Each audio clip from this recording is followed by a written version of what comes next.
Parto membaringan. Tidak apa-apa. Di mana Pak Amir? Lagan di dawo lo bilanino. Ye. Orang di kono. Wah iya. Wah ini oke. Parto. Nala to. Ono wai no butti. Yettude Allah ba. Ono wai kono be ngure ne bohi no jam. Jattu. Non ne ono ko ma be huda be ndare to ne ko ko.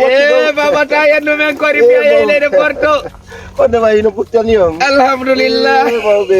Ba be ngala ni la wonde mo yahu no tonkwa. Barkino. Mau be. Ono wai mau be. Ala ono. No butti. Via uno kamonto nam gol ci am fi sa jombay Porto.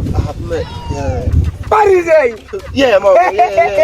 Yeah. Babe mai bibi to parko do. Na habbe ta minana li ko wolo. Ni dangong a jombay mo. Di tamang. Ojabi. No habbe mo be ko mi miji to ko andi man le de ko Mo di na miji to na ya salo no. No. O nga Ali ko gore jo bemma. Habbe mi miji to ko joni o opela ndo ngaji ko yonte di mi miji to ko. Mau be. Porto. Maringan. Oji ko mi be na te Parisian ko na sare no. Mo di na taw dan hebada. Ala.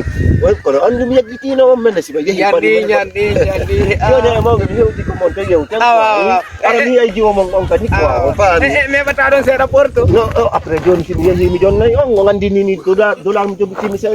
Wayo. O pa ni ka. Mo be mehudi na ni. Yara mana Porto. Porto membaringan dari Barkino. Buri ay bit ambe. Kono si mi maya ali mi pe mame wondira sabu aje tay bit angu inshallah. Porto